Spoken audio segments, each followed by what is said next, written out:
ताजमहल की खूबसूरती के लिए मशहूर आगरा आजकल नकली दवाओं के काले कारोबार की वजह से चर्चा में है। यहाँ फव्वारा दवा बाजार में एक ऐसा जाल चल रहा था जो पुदुचेरी से शुरू होकर आगरा और फिर बिहार, पश्चिम बंगाल, दिल्ली तक फैला था। इस कारोबार की कीमत 2000 करोड़ रुपए बताई जा रही है। लोग कह रहे हैं कि इसमें ड्रग माफिया और औषधि विभाग की सांठगांठ है। मगर सवाल यह है कि क्या सिर्फ कुछ छापों से यह सब खत्म हो पाएगा? क्या है पूरा मामला? इंडिया टुडे मैगजीन की अपनी खास रिपोर्ट में समझा रहे हैं आशीष मिश्र।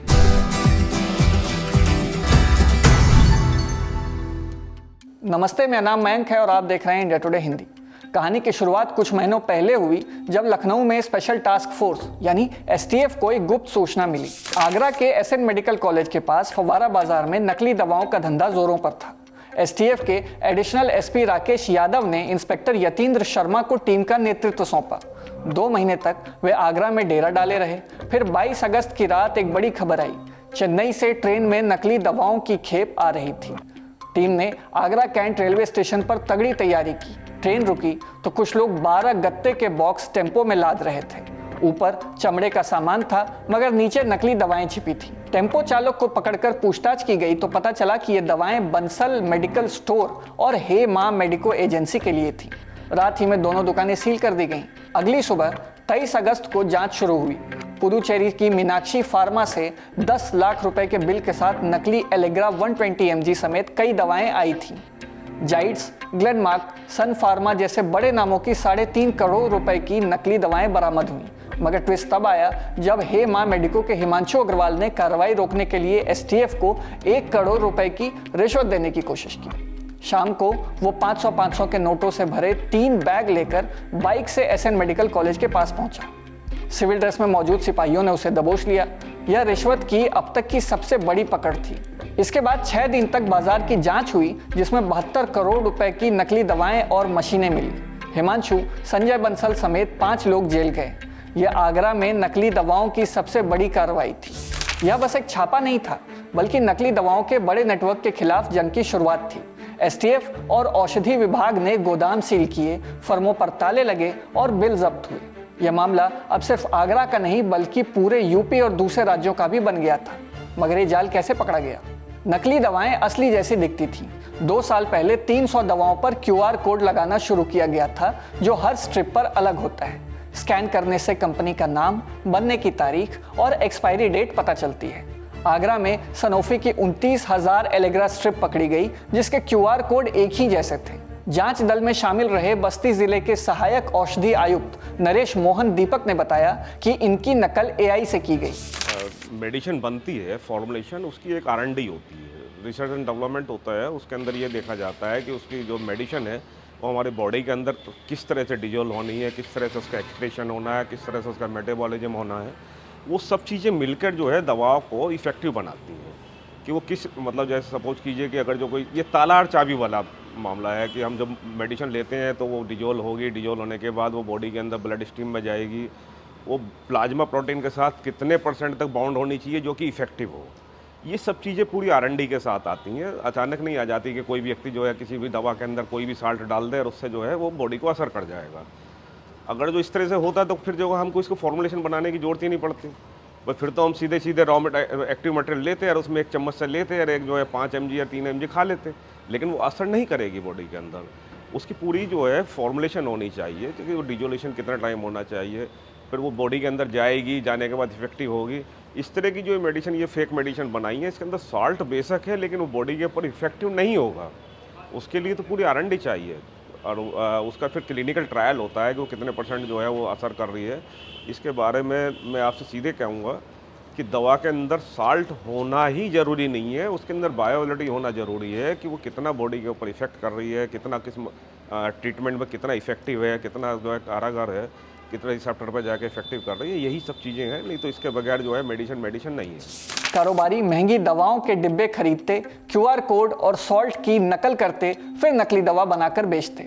जांच में यह पास हो जाती मगर शरीर पर असर नहीं करती थी क्योंकि असली दवा की खासियत कॉपी नहीं हो सकती। मैं ये आगरा के फव्वारा मार्केट में खड़ा हुआ हूँ जो कि एशिया की सबसे बड़ी होलसेल मेडिसिन मार्केट है। यहाँ पर एक नकली दवाओं का एक बहुत बड़ा रैकेट पकड़ा गया है। जिसमें बड़ी ब्रांडेड कंपनियों की ऐसी दवाएं उनके रैपर चेंज करके, उनके साल्ट चेंज करके मरीजों को बेची जा रही थी, जिससे कि मरीजों को दवा तो खा रहे थे लेकिन उन्हें उतना फ़ायदा नहीं हो रहा था जितना कि अन्य दवाओं से, ओरिजिनल दवा खाने से होता है। इसकी जानकारी शासन में हुई थी और एक बड़ी टीम स्पेशल टास्क फोर्स की और ड्रग विभाग के लगकर उन्होंने इसको पूरा योजना को अंजाम दिया और कई सारे गिरोह को पकड़ा, कई सारे लोगों को पकड़ा गया है, जिससे ये पता लगा है कि आगरा में मेडिसिन मार्केट का ये नकली दवाओं का धंधा था वो कम से कम 300 करोड़ से अधिक का बैठेगा। पुदुचेरी की मीनाक्षी फार्मा और श्री अमान फार्मा 3 साल से जाइडस सन फार्मा की नकली दवाएं सप्लाई कर रही थी। वे खुद को सुपर स्टॉकिस्ट बताकर 40% सस्ते बिल से दवाएं बेचते। फवारा बाजार से सस्ती दवाओं के लिए बिहार, दिल्ली के लोग आने लगे। आगरा के सहायक औषधि आयुक्त अतुल उपाध्याय ने कहा कि 3 साल का रिकॉर्ड चेक हो रहा है, करोड़ों की दवाएं स्टॉक में मिली हैं।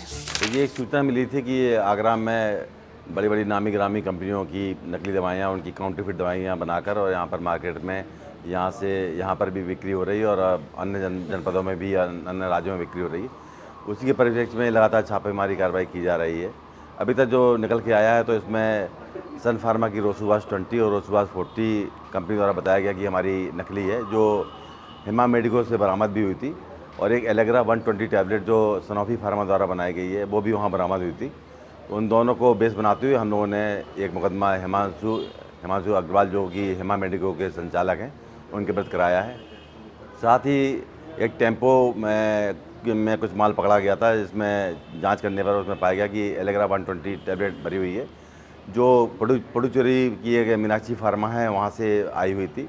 और उसमें जो जो ड्राइवर था, आकिर नाम का ड्राइवर था, उसने जो बताया कि बिल जो है वो लखनऊ की 2 फर्मों के मिले थे। इसमें एक का नाम पार्वती ट्रेडर्स और एक न्यू बाबा था, जबकि माल आगरा के लिए आया हुआ था। वो उसने बताया कि ये माल जो आता है ट्रेन से वो कभी जो हमारे फरहान, यूनुस और बारिश नाम के जो 3 व्यक्ति हैं उनके द्वारा बताया जाता है कि कभी बंसल मेडिकल पर, कभी हेमा मेडिको पे माल उतारना है।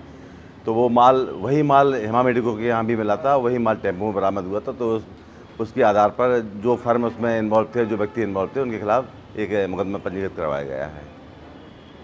अब बाकी अभी जांच की जा रही है। कई कंपनियों के प्रतिनिधि यहाँ पर आए थे, अपने अपने सर्वे सैंपल ले गए। हम लोगों ने भी निर्माता फर्मों को सारे सर्वे सैंपल भेज दिए हैं। जांच के लिए नमूना हमारा अपनी प्रयोगशाला में जा चुका है। जैसी ही रिपोर्ट आती है और उसमें यदि काउंटरफीट नकली दवा की प्रमाणित होती हैं तो जो भी व्यक्ति इसमें इन्वॉल्व हैं, जो भी कंपनियाँ इन्वॉल्व हैं, वो कहीं की भी उनके खिलाफ सख्त से सख्त कार्रवाई की जाएगी। वहीं आगरा केमिस्ट एसोसिएशन के अध्यक्ष आशु शर्मा ने बताया कि औषधि विभाग की मिली भगत भी इसके लिए जिम्मेदार है। देखिए, ड्रग विभाग के बिल्कुल निष्क्रिय है, ड्रग विभाग देखना तक नहीं चाहता है। हमने 8 साल से हमारा जिला आगरा केमिस्ट एसोसिएशन का अभियान चल रहा है।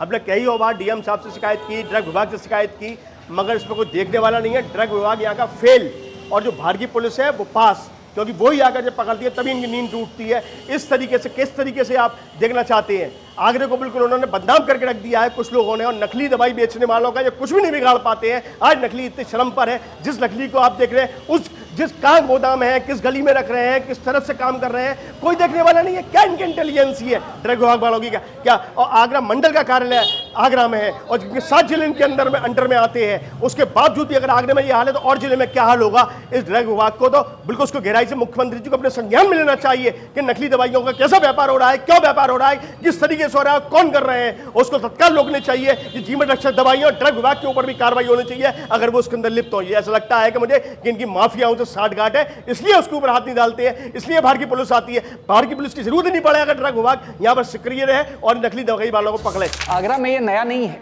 पिछले साल यूपी में 30.77 करोड़ रुपए की नकली दवाएं पकड़ी गई। आधा हिस्सा आगरा का था। मानसिक रोग अस्पताल की वजह से नींद, दर्द की दवाओं की मांग बनी, जिसका फायदा माफिया उठा रहे हैं। रोज 25 लाख रुपए की असली बिक्री के मुकाबले 3 गुना नकली दवाएं नशे में जा रही हैं। ट्रोमाडोल और एल्प्राजोलाम जैसे इंजेक्शन नशे के लिए इस्तेमाल हो रहे हैं। पर्यटकों की मांग और सड़क मार्ग की सुविधा ने तस्करी को बढ़ाया। 2000 करोड़ रुपए का सालाना कारोबार है, मगर जांच लैब दूर होने से माफिया के हौसले बुलंद हैं। यह भांडाफोड़ मरीजों की जिंदगी का सवाल है। क्या माफिया जड़ से खत्म होगा?